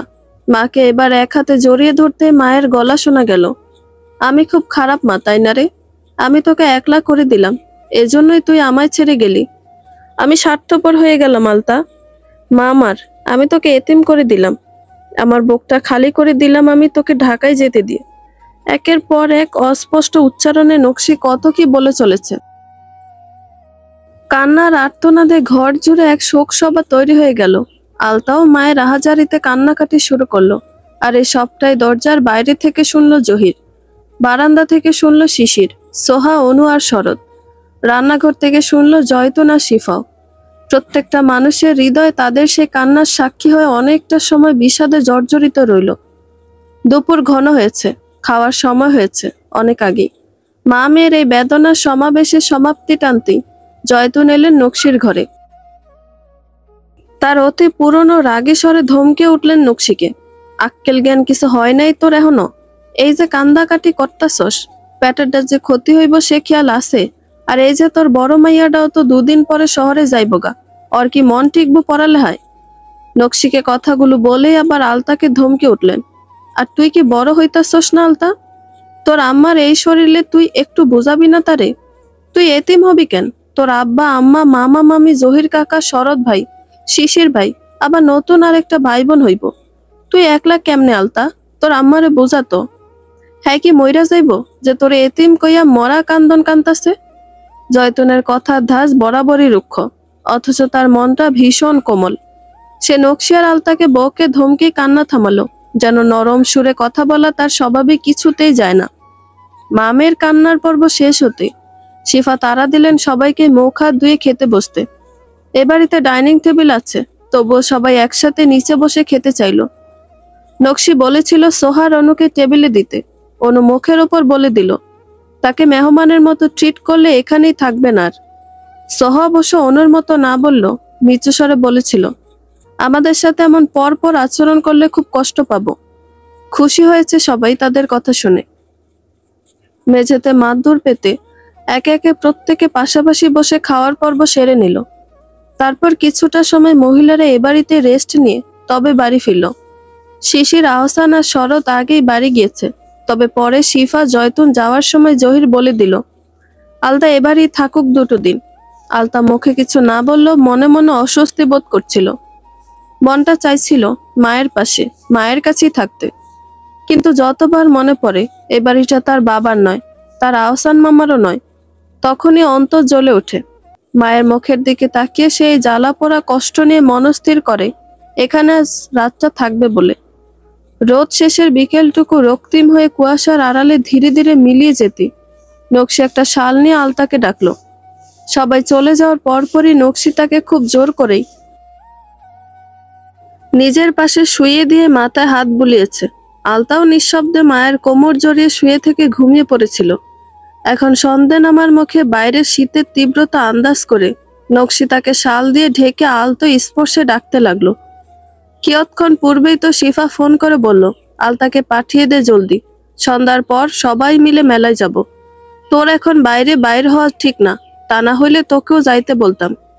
নকশি জিজ্ঞেস করলো, আর কে কে যাচ্ছে?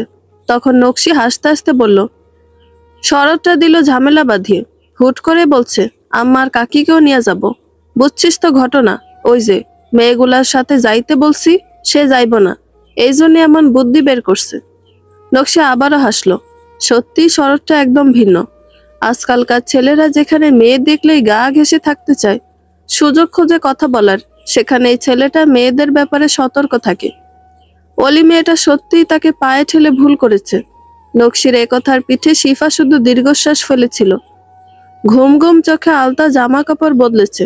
চুল আঁচড়ানোর একদমই ইচ্ছে হচ্ছে না বলে সে এমনিতে ওড়না টেনে মাথায় দিচ্ছিল। তা দেখে নকশি ডেকে বলল, আয়নার সামনে দেখ, চিরুনি আছে, নিয়ে এখানে আয়। সরিষার কলাই ক্ষেতের মাঝখানের আইল দিয়ে হেঁটে চলছে শিশিরা। প্রত্যেকেই শীতের তোপে গা কাঁপিয়ে কুয়াশা সরিয়ে এগিয়ে চলছে মেলার দিকে। সারি বেঁধে চলতে চলতে নিজেদের মধ্যে আবার চলছে নানা রকম কথাবার্তা। মেলায় যাওয়ার জন্য শুধু যুবক যুবতী নয়, শরতের চাপে পড়ে বড়দেরও আসতে হয়েছে। আহসানুল্লাহ অবশ্য শরতের একবার বলাতেই তৈরি হয়েছে। জোর করতে হয়েছে জয়তুনা শিফাকে। জহিরের বাড়ি থেকে ফিরেই সবাই একটু একটু বিছানায় গড়িয়েছিল। শুধু শিশির বেরিয়ে গিয়েছিল বাড়ি থেকে। সন্ধ্যাকালে বাড়ি ফিরে সোহা আর অনুকে তাড়া দিলে অনু বলল, শরৎকেও নিবে সাথে। শিশির ভেবেছিল ভাইকে বলবে, তবে জোরাজোরি করবে না সে। কিন্তু তার আর কিছু করতে হয়নি। অনু নিজেই গিয়ে জয়তুনকে বলল, চাচি, শরৎ ভাইয়াকেও বলেন আমাদের সাথে যেতে। শিশিরের ওপর ভরসা নেই আমাদের, আমাদের খেয়াল রাখবে না সে। সোহা মিটি মিটি হেসেছে শুধু অনুর কথা শুনে। যে টোনে সে কথা বলছে তা অবিশ্বাস্য ছিল। এত নরম আর বিনয়ী সুরে অনু এর আগে কখনো কথা বলেছে বলে মনে পড়ল না তার। শরৎ তখন ঘরেই ছিল, মায়ের কাছের। অনুর বলা কথা শুনে সে বিড়বিড় করে উঠল, আল্লাহ, চরম নাটকবাজ মেয়ে তো এটা। জয়তুন এসে একবার বলাতেই শরৎ দ্বিরুক্তি করল না। তবে সেও বলে বসলো, আম্মা, আপনি আর কাকিও তৈরি হন, বাড়ির সবাই একসাথে যাব। মাগরিব শেষে একসাথে বেরিয়েছে সবাই। নকশি বাড়ি থেকে বের হবে না বলে জহিরকেও আর বলা হয়নি যাওয়ার কথা। বাড়ি থেকে বেশি দূর নয় বলেই সবাই রাস্তা ছেড়ে ক্ষেত পেরিয়ে যাচ্ছে। আকাশ জুড়ে নক্ষত্রের জলজলে আলো থাকলেও আজ চাঁদহীন আকাশ বলেই হয়তো চারদিকে অন্ধকারে ঢাকা। আইল দিয়ে চলার সময় সবার প্রথমে আহসান চলছে, তার পেছনে শিফা, তারপরই জয়তুন। তাদের থেকে দু কদম পেছনে আছে শিশির। আলোহীন পথে তার বাঁ হাতের মুঠোয় আছে আলতার হাত। আলতা তার পেছন পেছন চলছে, যার ফলে শিশিরকে একটু বাঁকা হয়ে আগাতে হচ্ছে সামনে। আলতার পেছনে অনু, তার থেকেও পেছনে পড়ে আছে সোহা। বেচারি দুজোড়া জুতো এনেছে আসার সময়, কিন্তু তার দুঃখ, দুজোড়া জুতোই উঁচু। সমান হিলে জুতো ছাড়া খেতে চিকন আইল দিয়ে চলতে সে হিমশিম খাচ্ছে খুব। কখনো এদিক তো কখনো ওদিক হেলে পড়ছে হাঁটতে হাঁটতে। শীতের রাতে এমনিতে হাত পা জমে একাকার হয়ে আছে, তার উপর আইল জুড়ে ঘাসের উপর জমে থাকা শিশির বিন্দু পা ছুঁয়ে কাঁপিয়ে দিচ্ছে তাকে। তার পেছনে আছে শরৎ, তার হাতেও আহসানুল্লাহর মতো বড় টস বাতি। সে চলতে চলতে খেয়াল করেছে সোহার সেই নরবরে চলন। মনে মনে একটুখানি হতাশ হলো সে। শহুরে মেয়েরা শহুরে ফ্যাশন সেন্স নিয়ে গ্রামে কেন আসে বুঝে পায় না সে। চলতে চলতে তার মনে হচ্ছিল এই মেয়েটা যে কোনো মুহূর্তে পড়ে গিয়ে একটা হুলস্থুল কাণ্ড ঘটাবে। মন বলছিল একটু সতর্ক করতে, পর মুহূর্তে বাড়াবাড়ি ভেবে আর সে কিছু বলল না। মেলার প্রায় কাছাকাছি চলে এসেছে তারা। সরিষা ক্ষেত ফেলে এসেছে পেছনে। এখন তারা আছে কাঁচা মাটির রাস্তায়, দুধারে বাঁশঝাড়, আর থেকে থেকে দু একটা বাড়ি, অথচ কোথাও আলোর রেশটুকু নেই সেদিকে। আহসানুল্লাহ চলতে চলতে অনেক কথা বলে চলছিল শিফাকে। বলছিল কথা তাদের শৈশবের কিছু স্মৃতি। হুট করে তার সামনে দিয়ে কিছু একটা দৌড়ে গেল। পা থেমে গেল আহসানের, থামলো বাকিরাও। জয়তুন চোখে আজকাল একটু কমই দেখে, কিন্তু শিফা স্পষ্ট দেখলো কালো কোনো এক চতুষ্পদ জন্তু ছুটে গেছে সামনে দিয়ে। সে কিছুটা আতকে উঠে বলল, ওটা কি গো? সবাই থেমে গেল। সোহা ছিল একদম পেছনের দিকে। সে শুনতেই ভয়ে শিউরে উঠল। আহসানুল্লাহ হেসে বলল, শিয়াল ছিল, এত ভয় পাচ্ছ কেন, আসো। আলতা মোটেও ভয় পায়নি। তার এসব কুকুর শিয়ালে কখনোই ভয় হয়নি। ছোট থেকে কত শত শিয়াল দেখেছে, তার তো শিয়াল দৌড়ানোর অভিজ্ঞতা আছে। তবুও শিশির একটু কেমন যেন চমকালো তাকে নিয়ে। মুঠোয় রাখা হাতটা আরেকটুখানি শক্ত করে ধরল। ফিসফিসিয়ে বলল, ভয় পাস না। আলতাও তেমনই ফিসফিসিয়ে বলল, আমি শিয়াল ভয় পাই না। ওহো, আমি ভুলে গেছি, তুই আবার শিয়াল ভয় পাবি কেন? শিয়াল নিজেই তোকে দেখলে ভয়ে মারা যায়। অনু বিস্মিত গলায় বলল, সত্যি? জয়তুন এই কথা শুনে জোরে হেসে ফেলল। সেও শিশিরের সাথে তাল মিলিয়ে বলল, হ, এই কথা সত্যি। আলতায় তো আরো ছোট থাকতে একবার আমাগো বাড়ির পিছের খেতে শিয়ালরে পিড়াইতে জিংলা লইয়া দৌড়াইছে। এইবার নকশির হাতে ওই জিংলার বাড়ি হ্যাঁ নিজেই খাইছিল। হাহা করে হাসির শব্দ অন্ধকার পথে ঝংকার তুলল।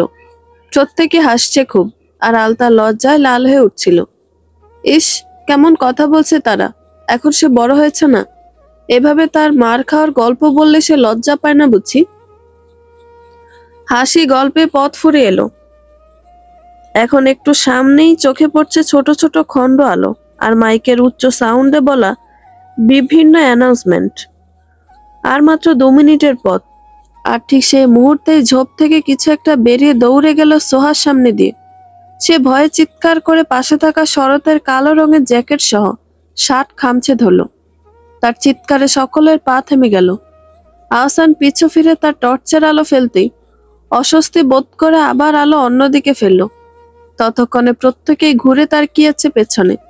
শরৎ অপ্রস্তুত হয়ে পড়েছে এক মুহূর্ত, তারপরে নিজের হাতের টর্চের আলো পথের একপাশে ফেলে বলল, শেয়াল ছিল ওটা, ভয় পাওয়ার কিছু নেই।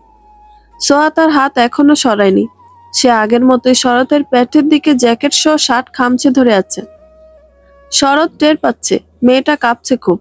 বোঝাই যাচ্ছে ভয়টা সে বেশি পেয়েছে। আহসানুল্লাহ সামনের দিকে এগিয়ে যেতে যেতে শিফাকে বলল, তুমি আর ভাবি আমার সাথে আসো, ওরা গিয়ে ঘুরে দেখুক মেলা, আমি তোমাদের মিষ্টির দোকানে ঘুরিয়ে আনি। অনু মিনিট খানেক সময় একদমই চুপ ছিল।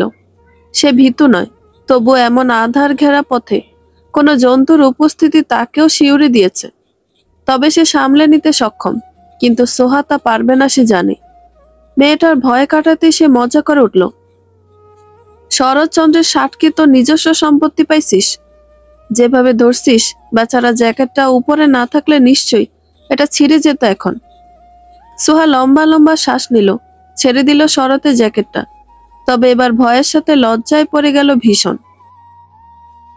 কি বাজে একটা ব্যাপার ঘটালো সে। শিশিরও অস্বস্তি কাটাতে বলল, ভয় পাস না, আর চলে এসেছি মেলায়। যাওয়ার সময় আমরা মেন রোডে গাড়ি দিয়ে যাব।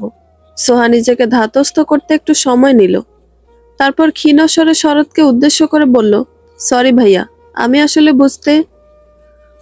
বুঝতে পেরেছি, সংকোচ করতে হবে না, চলো।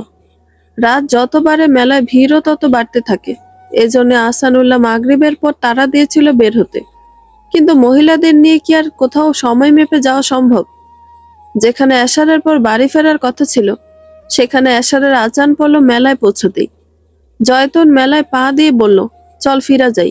এত মানুষের ভিতর কেমনে ঘুরমু, শরীরে শরীর ঠেকে। তার চেয়ে ভালো ছিল বাড়িতে থাকা। শিফাও সহমত প্রকাশ করলো। বিয়ের প্রায় 25 বছর হতে চলল, আর তার মেলায় শেষবার আসারও সময় হলো 25। বিয়ের বছরই সে এসেছিল আহসানের সাথে। তারপর আর কখনো স্বাদও জাগেনি, আর আশা হয়নি। কিন্তু আজ এসে তার এত ভিড় আসলেই ভালো লাগছে না। আহসানুল্লাহ নিজের মতো করে তাদের ঘুরিয়ে দেখাতে চাইলে দুজন মহিলাই ভীষণ আপত্তি তুলল। মনে মনে সে শরৎকে বকলো কিছুক্ষণ, ফাজিল ছোকরা, মা চাচিরে মেলা দেখাবি বলে আমার ঘাড়ে ঝুলিয়ে দিলি। দুইজনের একজনও ঘুরবে না, আর আমাকেও একটু ঘুরে দেখতে দিবে না। এর চেয়ে ভালো ছিল বাড়িতে এখন ল্যাপের তলায় শুয়ে আরাম করতাম। দীর্ঘশ্বাস ফেলে আহসান তার ভাবি আর স্ত্রীকে নিয়ে ময়রার দোকানে গেল। পছন্দসই কিছু মিষ্টি, নিমকি নিজেদের জন্য কিনে সে শরৎকে ফোন দিল। শরৎ ফোন তুলে কিছু বলার আগে আহসান বলল, আমি তোর আম্মা চাচিরে নিয়ে বাড়ি চলে যাচ্ছি। শিশিরের ভরসা নাই বাবা, তুই একটু খেয়াল রাখিস মেয়েগুলোর। সাবধানে নিয়ে ফিরে আসিস, পরের মেয়ে, বুঝিসই তো। শরৎ বলল, কাকা আপনারা এখনই চলে যাবেন? মাত্রই না এলাম। আর বলিস না, তোর মা চাচিরে এনেই তো দিলি ঝামেলা বাঁধি। এরা কি ভিড়ভাট্টায় থাকতে পারে? শরৎ বুঝলো ব্যাপারটা তারই আসলে ভুল হয়েছে। সে জানে আম্মা আর চাচি দুজনে এখানে এসে কমফোর্ট হবে না। তবুও তখন মনে হচ্ছিল শিশিরের বান্ধবীদের সাথে তার আশাটা অস্বস্তিকর হবে না বড়রা থাকলে। কিন্তু এখন তো সেই সমস্যায় পড়তে হবে দেখছি। আহসান ফোনের ওপাশ থেকে আবার ডাকলেন, কি রে, আমার কথা শুনছিস তুই শরৎ? মাইকের আওয়াজ, গান বাজনা, লটারির গেম, কথা কিছুর সরগোলে হয়তো শরৎ কিছুই শুনতে পাচ্ছে না ভাবছিল আহসান।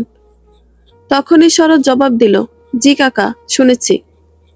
খেয়াল রাখিস কিন্তু ওদের, আর ফেরার সময় অটো দিয়ে ফিরিস। না চাই তো দায়িত্ব কাঁধে নিতেই হলো। সে ছোট্ট করে জবাব দিল, জি কাকা, খেয়াল রাখবো। আমি সাথে সাথে আছি তাদের। ফোন রেখে শরৎ তাকালো আলতাদের দিকে। আলতা আর অনু পাশাপাশি হাঁটছে, শিশির তাদের দুজনের পেছনে, তার পেছনে সোহা, আর সেখানে শরৎ নিজেও। আপনা আপনি একটা দীর্ঘশ্বাস ছিটকে এলো ভেতর থেকে তার। মনে পড়ল বছর 2 আগের এক রাতের ঘটনা।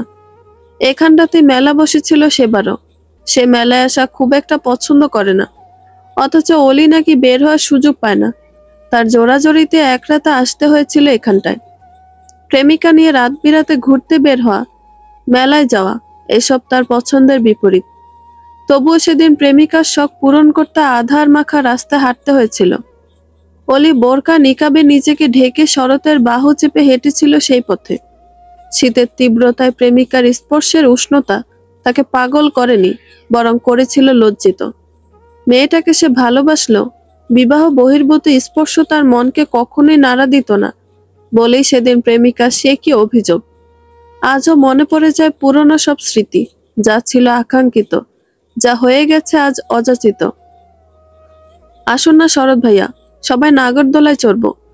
সোহার আকস্মিক ডাকে ভাবনায় বিভোর থাকা শরৎ চমকে উঠেছে। চারপাশে ঝলমলে আলোয় শরতের চমকে ওঠা স্পষ্ট দেখতে পেয়েছে সোহা। সে অবাক হলো ভীষণ, তবে কিছু জানার আগ্রহ প্রকাশ করল না। নাগরদোলার প্রথম খোপে অনু বসেই চেঁচিয়ে বলল, আমি একা বসবো, প্লিজ, আমি একা বসবো। Yahoo, it's adventure time. Anu চেঁচানো দেখে শিশির বলল, যা তুই একাই মর। পরবর্তী খাপে আলতা বসতে শিশির বলল, সোহা এবার তুমি বসো। আলতা আতঙ্কিত চোখে তাকালো সোহার দিকে। সোহারও একই অবস্থা, মানে তারা দুজন দুজনকে ভরসা করে বসতে পারছে না। তাদের শখ থাকলেও একজন শক্ত মানুষ পাশে যাচ্ছে। তাদের মনের কথা যেন অনুর নখদর্পণে। অনুই আবার বলল, আরে তোদের এই ঢং, কুয়ার হাতে এখানেই রাত পেরিয়ে যাবে বাল। এই শিশির, তুই বস আলতার সাথে। শরৎচন্দ্র, একটু কষ্ট করে সোহার সাথে বসো প্লিজ। এটা খুব ভীতু মেয়ে, পরে না আবার হার্ট অ্যাটাক করে বসে।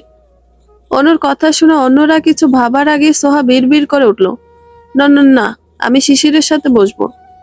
নাগরদোলা ধীরে ধীরে ঘুরতে লাগলো।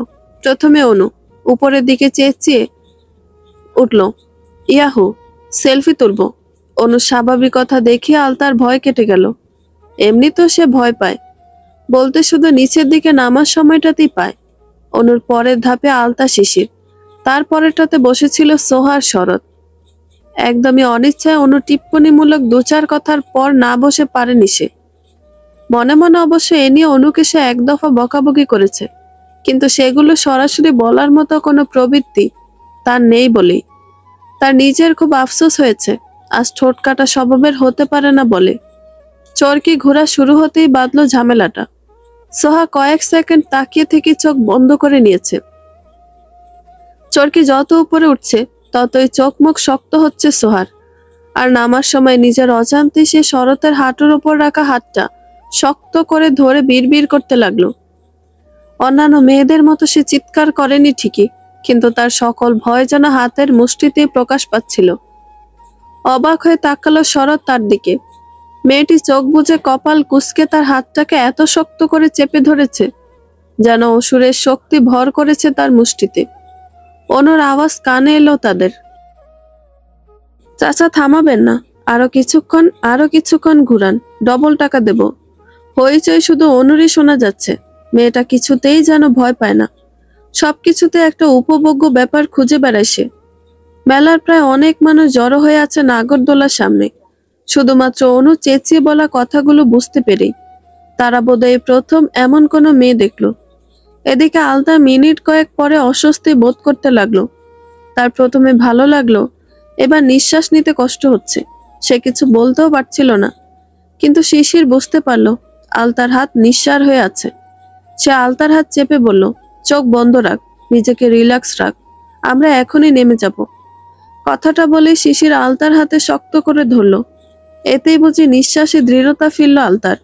ভরসা বুঝে একেই বলে। রাত বাড়ছে, সেই সাথে বাড়ছে শীত। হু হু করে তাপমাত্রা নিচে নামছে বলে মধ্যবয়স্ক শরীরটাতে বার্ধক্যের আচরণ পাচ্ছিল আহসানুল্লাহ। মেলায় অনেক মানুষের ভিড়ে ঘুরতে যতটা উষ্ণতা ছিল শরীরে, তা বাড়ি ফেরার পর যেন একদমই কমে গেছে। শিফা ঘরে ফিরে বোরকা খুলে প্রথমেই রান্নাঘরে ঢুকলো। চায়ের পানি বসিয়ে সব মশলাপাতি ঘেটে লবঙ্গ, দারুচিনি আর এলাচ নিল কয়েকটা। তারপর মনে পড়েছে, এমন ভাবে বলে উঠল, আল্লাহ, রাতের খাবারে কি করি এখন? আমি তো মাছ গোস কিছুই নামাই নাই ফ্রিজ থেকে। আহসান শুনলেন কথাটা। তিনি মনে মনে বললেন, বোকা মহিলা, সারাটা জীবন বোকার মতো কথা বলল। এখন কিছু বললেই দোষ দিবে ফ্রিজ কিনে দিছিলেন কি জন্য, নইলে সব গোছানোই থাকতো। তবুও ভাবলেন, বোকা স্ত্রী যতক্ষণে মাথায় বুদ্ধি আনবে ততক্ষণে তিনি সহযোগিতা করলে রান্না শেষ হয়ে যাবে। তাই এবার গলা ছেড়ে ডাকলেন, শিফা, এখানে একটু আসো তো। শিফা চা হয়ে এলে তা কাপে ঢেলে পরেই শোবার ঘরে এলেন। আহসান তখন ল্যাপ মুড়ি দিয়ে চোখে চশমা এঁটে মোবাইলে কিছু দেখছিলেন। স্ত্রীর উপস্থিতি টের পেয়ে মোবাইল ছেড়ে উঠে বসলেন। কি গো, 3 কাপে চা কেন? আপনি একাই খাবেন নাকি? শীত আপনার একারই লাগে শুধু? শিফার কথাটাতে কৌতুক ছিল যেন। আহসানুল্লাহ শব্দ করে হেসে ফেলল। তারপরে বলল, ভুল হয়ে গেছে গো, যাও ভাবিকে ডেকে আনো। জয়তুনকে ডেকে আবার ঘরে ঢুকলো শিফা। আহসান চায়ে চুমুক দিয়ে বলল, ঘরে সবজি কিছু আছে? শিফা ভ্রুকুচকে বলল, হ্যাঁ, সবজি আলু, টমেটো, ফুলকপি আছে। আর সকালে মাছ আর সিমগুলো পারলাম, সেগুলো আছে। ডিম আছে? শিফা এবার বিস্মিত নজরে তাকালো স্বামীর মুখে। জয়তনু ততক্ষণে ঘরে ঢুকে গেছে। তাকে চায়ের কাপ এগিয়ে দিয়ে শিফা বলল, কি খেতে চাইছো বলো তো? খেতে না, রান্না করতে চাইছি। স্ত্রী আর ভাবি দুজনের মুখ তার কথা শুনে হা হয়ে গেছে। শিফা অবাক হয়ে বলল, তুমি রান্না করবে? নাগরদোলা থেকে নেমে শিশির মেয়েদের উদ্দেশ্যে বলল, ফুচকা খাবি তোরা? না মানে মেয়ে মানুষ তো, আবার যেখানে যায় সেখানে এগুলা গিলে। শিশিরের কথা শুনে অনু প্রতিবাদ করে উঠল, কি বলতে চাইছিস তুই? আমাকে কতদিন দেখেছিস ওসব গু গোবর খেতে? অনুর মুখের কথা শুনে সোহা আর আলতা দুজনেরই মুখ বিকৃত হয়ে গেল। ইস, তাদের এত প্রিয় খাবারটা নিয়ে এসব কি বলল অনু? দুজনেরই এই মুহূর্তে আর ফুসকার প্রতি লোভটা কাজ করলো না, অথচ কত প্রিয় তাদের। শরৎ অন্যমনস্ক হয়ে তাদের সাথে সাথে চলছে, কোনো কথা বলছে না। কথা অবশ্য আলতাও বলছিল না, আর সোহা অল্প স্বল্প জবাব দিচ্ছিল। সেই সাথে আর চোখে দেখছিল শরৎকে। এই মানুষটাকে এক পলক দেখতেই সে গত কয়েক মাস নাকি বছর হয়ে এলো কত যে পাগলামি করেছে, তা অনু ছাড়া আর কেউ জানে না। তার সেসব পাগলামির কথা শিশিরও সবটা জানে না। সে জানলে হয়তো তাকে এভাবে গ্রামে আসার ব্যাপারটাতে সায় দিত না। শিশিরের সাথে পরিচয় ইউনিভার্সিটি জীবনের শুরু থেকে, অথচ তার সৌহার্দ্যতা আর আন্তরিকতার কাছে সোহা কখনো ক্লোজ বন্ধুও হতে পারেনি, আবার দূরেরও নয়। তার কারণ সোহার নিজেরই অন্তর্মুখী স্বভাব। আবার অনুর সাথেও শিশিরের পরিচয়ের সময়টা একই, অথচ তাদের বন্ধুত্ব তার চেয়েও গভীর, ঘনিষ্ঠ, একে অন্যের সাথে, যার দরুন দুজনে তুই তোকারিতে আছে। এদিকে সোহার সবচেয়ে ঘনিষ্ঠ বান্ধবী একমাত্র অনুই আছে, কলেজ জীবন থেকে। সময়ের বেড়াজালে বন্দী হয়ে তারা 3 জন কত ভালো বন্ধু, তা শুধু তারাই জানে। দুটো মেয়ে একটা ছেলে ফ্রেন্ডের সাথে তার গ্রামে বেড়াতে যাবে, ব্যাপারটা সোহার পরিবার সহজভাবে নেয় না। অথচ শিশিরের প্রতি সকলের আস্থা এত বেশি জমেছে, যার ফলে বিনা সন্দেহে মেয়েকে আসতে দিয়েছেন সোহার মা, যদিও তার বাবা কিছুটা নারাজ।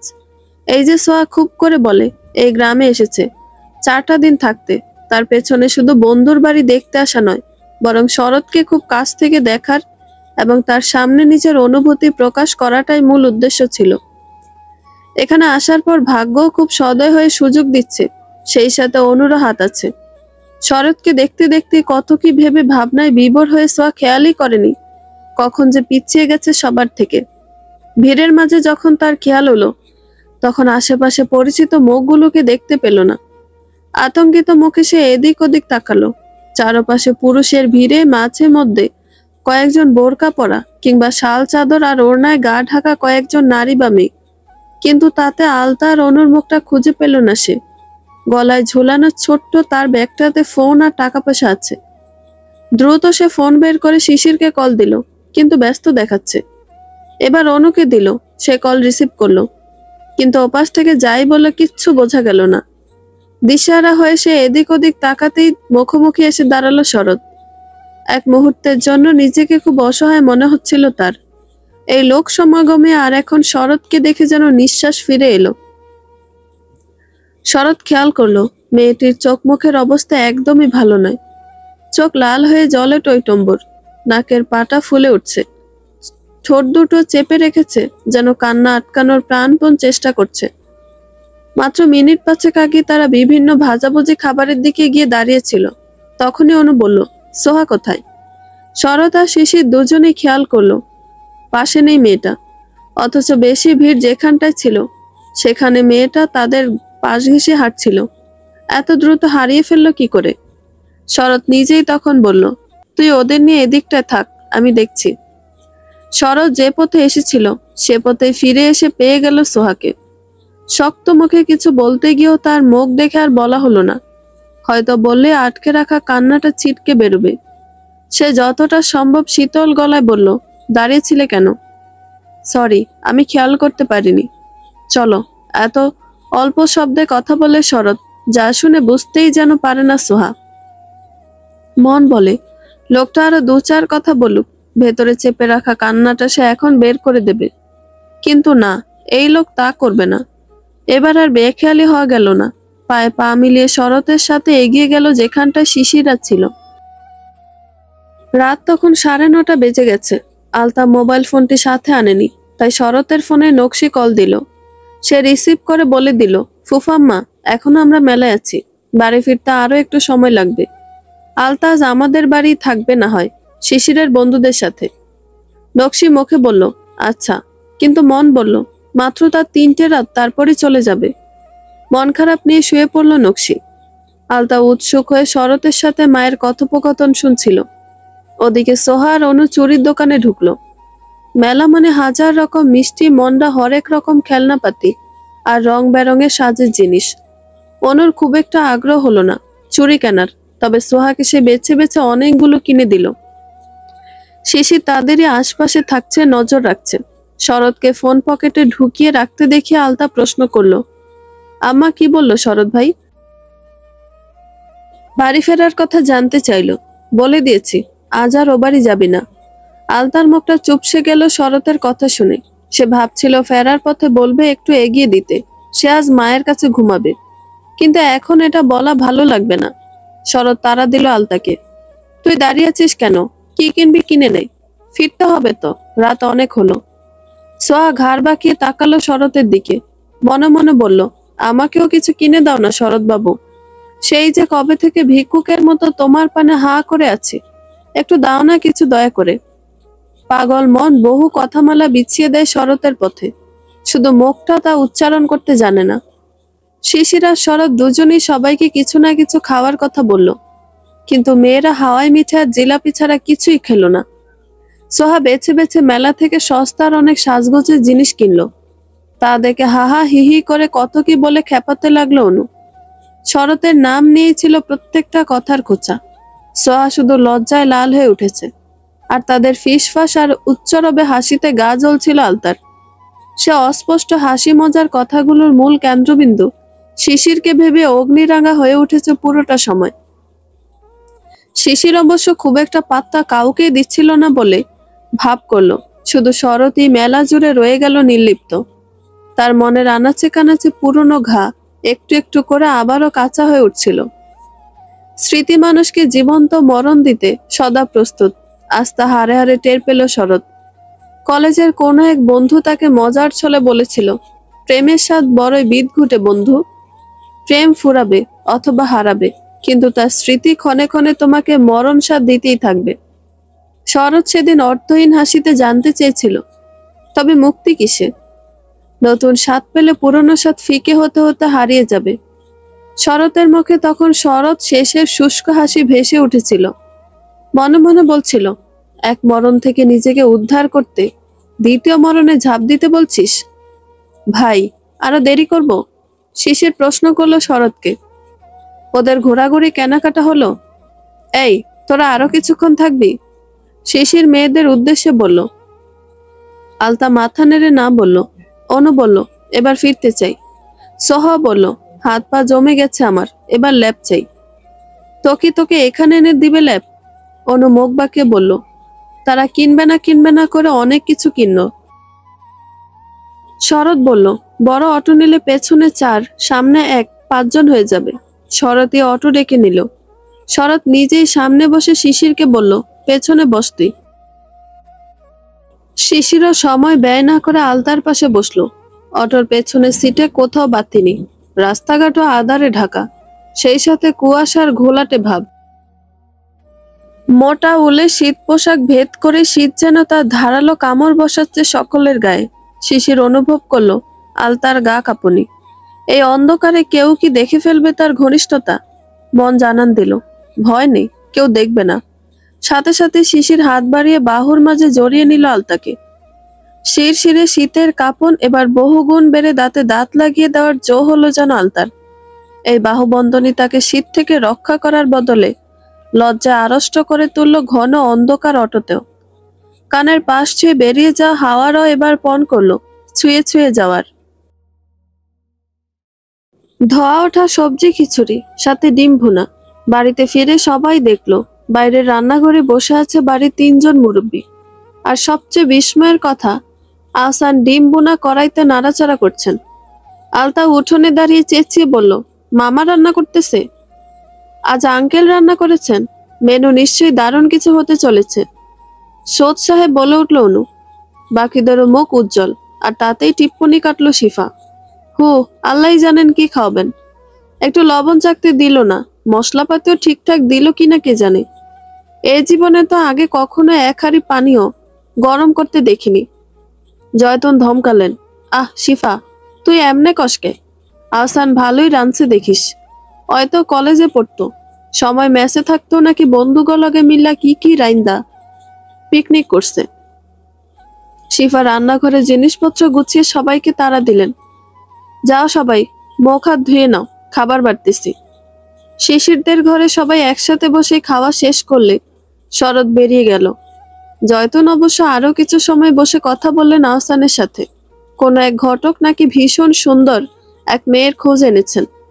আহসানদের সবার ঘরে কথাগুলো হলেও কিছুটা কানে এসেছিল আলতা আর অনুর। অনু এবার আলতার দিকে তাকিয়ে আবার সোহার সামনে গিয়ে বসলো। কি রে, কিছু বলবি? সোহা প্রশ্ন করলো। সে এখন বসে বসে ঝুমকাগুলো দেখছিল, কারটা বেশি সুন্দর সেজন্য।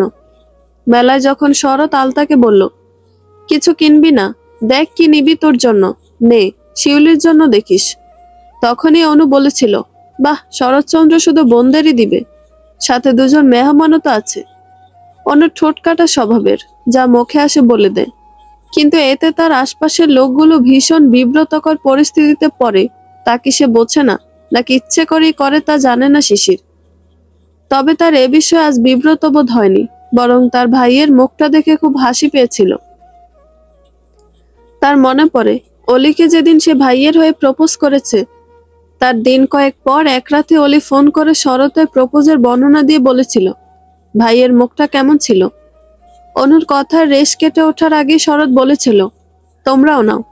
অনু আরো কিছু বলতে চাচ্ছিল, তখন সোহা তার হাত চেপে বারণ করেছে।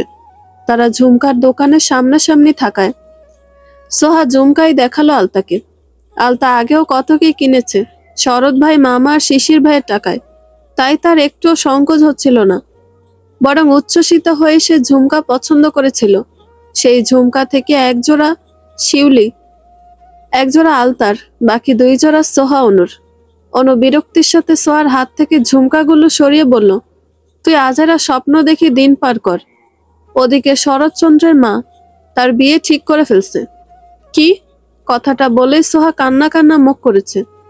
আলতা ততক্ষণে রুমে ঢুকেছে, কিন্তু তাদের কথাটা ঠিকঠাক ধরতে পারেনি। তার মনে হলো এরা কোনো গোপন আলোচনা করছে, তাই সে ঘর থেকে আবারও বের হলো, আর তাতেই মুখোমুখি হলো শিশিরের। বাইরে হাড় কাঁপানো শীত, অথচ শিশিরের চুল বেয়ে পানি গড়িয়ে তার গলা, খোলা বুক সব ভিজে যাচ্ছে। এই তীব্র শীতে হঠাৎ এক ঝটকা খেয়ে শরীর অস্বাভাবিক গরম হয়ে গেল আলতার। বিশেষ করে তার গাল আর কান দুটো থেকে যেন গরমে ধোঁয়া বের হচ্ছে। এত শীত শিশিরের হাল দেখে আলতার পরিবর্তন, তার চোখ এড়ায় না শিশিরের। সে কেমন হঠাৎ কৈফিয়তের স্বরে বলল, আজ দিনে গোসল করা হয়নি, আর জানিসই তো গোসল ছাড়া আমার ঘুম হয় না, তাই এখন মাথা ধুয়ে গা হাত পা মুছে নিলাম। শিশির এক হাতে শরীর মুছতে মুছতে অন্য হাতে পরার কাপড় নিয়ে ঘর থেকে বেরিয়ে গেল শরতের ঘরের দিকে। এবার তাকে শরৎ ভাইয়ের সাথেই থাকতে হবে। দেখতে দেখতেই 2 দিন কেটে গেছে গ্রামে আসার। সময়টা সকলেরই দারুণ আনন্দে কেটেছে প্রকৃতির শীতের প্রতিটি সৌন্দর্য উপভোগ করে। কিন্তু আলতার সময় কম, তাকে নকশির সাথে সময় কাটাতে হবে যতটা সম্ভব। তাই আজ ভোরে উঠেই সে চলে গেছে জহিরদের বাড়ি। নাস্তাটা সে মায়ের সাথে করবে বলে ঠিক করেছে। সকাল সকাল তাকে দেখে একগাল হেসে জহির জিজ্ঞেস করলো, নাস্তায় কি খাবি আলতা, বলতো? তোর আম্মাকে দিয়ে তাই রান্না করাবো। এমনিতে প্রত্যেক দিন শুধু রুটি আর সবজি দেয়। আজকে আমি নাস্তা বানাই কাকা। আলতাও হেসে হেসে বলল কথাটা। রাত থেকে নকশির শরীরটা আজ ভীষণ ভালো লাগছিল, তাই আজ ভোরে উঠেই সে চিতই পিঠার জন্য চালের গুঁড়ো গুলে রেখেছে। আলতা জহিরের কথায় পাত্তা না দিয়ে সে চুলো জ্বালিয়ে পিঠার তাওয়া বসালো। সরিষার শুটকির ভর্তাও সে শিলপাটায় বেটে রেখেছে। জহির মাংস এনে বলেছিল আলতা যে কদিন থাকে ভালো মন্দ রান্না করতে, সেই মাংস থেকেই কিছুটা কষাবে বলে নিল। 2 মুখো চুলায়, একটায় মাংস অন্যটায় পিঠা হচ্ছে। জহিরের কাজ আছে বলে সে আপাতত ভর্তা দিয়ে পিঠা খেয়ে বেরিয়ে গেল। যাওয়ার সময় আলতার জন্য কি নিয়ে আসবে তা জিজ্ঞেস করতেও ভুলল না সে। আলতা খুশি হলো খুব জহির কাকার এই স্নেহে। তিনি আগেও খুব স্নেহ করতেন, কিন্তু এবার তার মধ্যে একটা দ্বিধা ছিল জহির কাকার সাথে কথা বলতে, কিন্তু এখন আর তা রইল না। সকালের নাস্তা শেষ করে আলতা বসলো মায়ের সাথে তার শোবার ঘরে।